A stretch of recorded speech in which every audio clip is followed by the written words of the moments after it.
విద్య యొక్క ప్రాముఖ్యత తెలియాలంటే అంబేద్కర్ గురించి తెలుసుకోవాలి. అంబేద్కర్ గురించి మన పిల్లలకి, ముఖ్యంగా విద్యార్థులకు, ఉపాధ్యాయులు, తల్లిదండ్రులు అంబేద్కర్ జీవిత చరిత్ర గురించి, అంబేద్కర్ ఎలా చదివి అందుకోబడి చెప్తే అర్థమవుతుంది. ఎందుకంటే ఎంత అంటే ఒక విధమైన సామాజికంగా, ఆర్థికంగా అత్యంత వెనుకబడిన కుటుంబంలో పుట్టిన అంబేద్కర్ ఏ స్థాయికి వెళ్ళారంటే అత్యంత విద్యావంతుడు. అంటే భారతదేశంలో బాగా చదివిన వాళ్ళు ఎవరు ఉన్నారని చెప్తే తప్పకుండా మరి ఇద్దరిలో ఒకటిగా చెప్పాలి.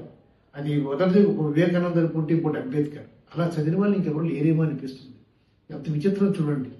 అంత వెనుకబడిన కుటుంబంలో పుట్టిన వ్యక్తి అత్యంత భారతదేశం ఇది ఇన్ని 100 కోట్ల జనాభా పైన ఉన్న భారతదేశంలో అత్యంత విద్యావంతుడిగా పేరు పొందాడంటే మరి అందుకే ఎంత కృషి ఉందో ఆలోచించాలి. విద్య ఎంత మార్పు తెస్తుందో ఒక మనిషికి అనేది మనం తెలుసుకుంటాం. అతని గురించి తెలుసుకున్నప్పుడు మీకు ఆయన చూడండి ఎంత విచిత్రం అంటే అమెరికా దేశంలో న్యూయార్క్ రాష్ట్రంలో మొట్టమొదట స్థాపించబడిన విశ్వవిద్యాలయం ఏది అంటే కొలంబియా యూనివర్సిటీ. అంతేకాకుండా అమెరికా దేశం మొత్తం మీద 5వ యూనివర్సిటీగా చెప్పవచ్చు. అటువంటి తర్వాత అది పరిశోధనలో తీసుకుంటే పొలిటికల్ సైన్స్, ఎకనామిక్స్ వీటి తాలూకా పరిశోధనలకి అది ప్రపంచంలోనే పేరెన్నికగన్న విశ్వవిద్యాలయం.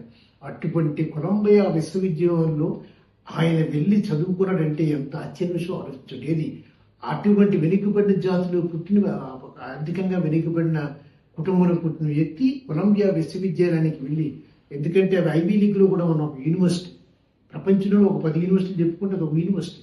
అటువంటి యూనివర్సిటీలో ఆయన పరిశోధన చేశారు. అద్భుతంగా ఏంటంటే ఆర్థిక శాస్త్రంలో పరిశోధన. ఆయన పరిశోధనలు ఎంతవరకు వెళ్ళాయంటే ఈరోజు మనం రిజర్వ్ బ్యాంక్ ఆఫ్ ఇండియా భారతదేశంలో ఏర్పాటు చేశారంటే అది ఆయన తాలూకా పుస్తకం, రాసిన పుస్తకం, అంటే the problem of the rupee అనే పుస్తకం ఆధారంగా రిజర్వ్ బ్యాంక్ కూడా ప్రారంభించారు. అదేవిధంగా మీకు లండన్ స్కూల్ ఆఫ్ ఎకనామిక్స్, అది కూడా ప్రపంచంలో ఎంతో పేరుగలది. లండన్ స్కూల్ ఆఫ్ ఎకనామిక్స్ లో కూడా అతను పోస్ట్ డాక్టర్ వర్క్ చేశారు. అది కూడా ఎంతో పేరు ప్రతిష్టలు తెచ్చుకున్నారు దానివల్ల ఆయన. అంటే ఒక వ్యక్తి ప్రపంచంలో ఏది అత్యంత వెనుకబడ్డ కుటుంబంలో పుట్టిన వ్యక్తి ప్రపంచంలో అతి గొప్ప విశ్వవిద్యాలయాలు 2 విశ్వవిద్యాలయాల్లో పిహెచ్డీ చేశారంటే అది మరి అది సాధ్యమే అనిపిస్తుంది ఒక్కోసారి, కానీ అంబేద్కర్ చూస్తే సాధ్యమే అనిపిస్తుంది. సో అందువల్ల మన పిల్లలందరికీ కూడా వారి గురించి తెలియాలి. ఎందుకంటే అది ఎంత గొప్ప వ్యక్తి అంటే ఎంత మేధావి అయిపోయాడంటే ఆశ్చర్యకరమైన విషయం అండి. అదే కొలంబియా విశ్వవిద్యాలయంలో ప్రపంచంలో 100 మంది మేధావులని లిస్టు ప్రకటిస్తే అందులో మొదటి పేరు అంబేద్కర్. అదే మీకు ఆక్స్ఫర్డ్ యూనివర్సిటీ కూడా ప్రకటించింది. ఏంటంటే గత 10,000 సంవత్సరాల్లో కూడా 100 మంది గొప్ప ప్రభావితం, అంటే సమాజాన్ని ప్రభావితం చేసిన 100 మంది వ్యక్తుల్లో లిస్టు తయారు చేస్తే అందులో 4వ పేరు ఎవరిదంటే అంబేద్కర్. అదేవిధంగా కేంబ్రిడ్జ్ యూనివర్సిటీ కూడా ప్రకటిస్తే అందులో కూడా ఆయన పేరు మొదటి పేరు వచ్చింది. అంటే మీరు అర్థం చేసుకుని ఒక యూనివర్సిటీ కూడా అనుకోవచ్చు. ప్రపంచంలో వేరు దేశాలలో ప్రకటించిన మేధావుల లిస్టు తీసుకుంటే అన్నింటిలో కూడా అంబేద్కర్కి అత్యున్నత స్థానం వచ్చిందంటే మరి అతను ఎంత మేధావిని చేసుకోండి.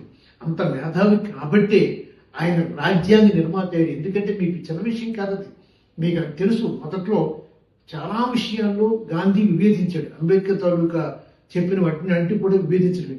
కానీ అటువంటి విభేదించిన వ్యక్తికి రాజ్యాంగాన్ని రాయడానికి ఆ డ్రాఫ్టింగ్ కమిటీకి చైర్మన్ గా అంగీకరించక తప్పలేదు అంటే అక్కడొకటి మనం అర్థం చేసుకోవచ్చు ఆయన ఎంత మేధావి. ఎందుకంటే ఆయన మామూలు మేధావి అనేదండి. సుమారుగా 62 సబ్జెక్టులో ఆయన నిష్ణాతుడు, 9 భాషల్లో నిష్ణాతుడు. 9 భాషలు అంటే మీకు తెలుసు, అది Hindi, English, Sanskrit, Marathi, German, French, ఇలా ఏంటంటే వేరు 9 భాషల్లో నిష్ణాతుడు ఆయన. మీకు విచిత్రం ఏంటంటే ఆయన సంస్కృత్ ఎందుకు నేర్చుకున్నాడో తెలుసండి. మన భారతదేశ ఆధ్యాత్మిక గ్రంథాలన్నీ సంస్కృతం ఉంటే ఇక్కడ చదవాలి కాబట్టి వాటి కోసం కూడా సంస్కృతం నేర్చుకున్నాడు. సో అందువల్ల ఆయన ఏంటంటే మీకు ప్రపంచంలో ఉన్న అన్ని మతాల గ్రంథాలని కూడా చదివిన వ్యక్తి అంబేద్కర్.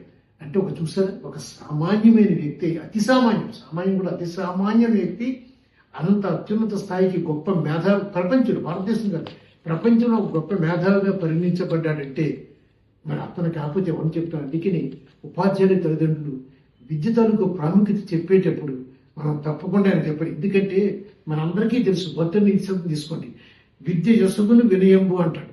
వినయంబునకు బడియు పాత్రత అంటాడు. అంటే విద్య వల్ల వినయం వస్తుంది, వినయం వల్ల మీకు ఏమవుతుందంటే అర్హత వస్తుంది, అర్హత వల్ల ధనం సంపద అన్నీ వస్తాయి. అంచేత విద్య లేనివాడు వింతపోసనం అంటుంటమే. దాన్ని మనం ఏంటంటే ఆ ప్రాముఖ్యత, విద్య ప్రాముఖ్యతని పిల్లలు చెప్పాలంటే అంబేద్కర్ గురించి చెప్తూ అంబేద్కర్ ఎలా చదివాడు, ఎంత కష్టపడి చదివాడు, ఎన్ని గంటలు చదివాడు. మరి అనుకుంటారు రోజుకి మీకు ఒకసారి ఏంటంటే మీకు తెలుసా 8 సంవత్సరాలు చదవలసిన సబ్జెక్ట్ ని లండన్ స్కూల్ ఆఫ్ ఎకనామిక్స్ లో 2 సంవత్సరాల 3 నెలలు చదివేసినట్టు. అంటే రోజుకి 20 గంటల పైన చదివే నిద్ర కూడా లేకుండా. ఇవన్నీ చెప్తుంటే పిల్లలు కొంతమంది అయినా సరే కనీసం ప్రేరణ పొంది వాళ్ళు కూడా అంబేద్కర్ లాంటి గొప్ప వాళ్ళు.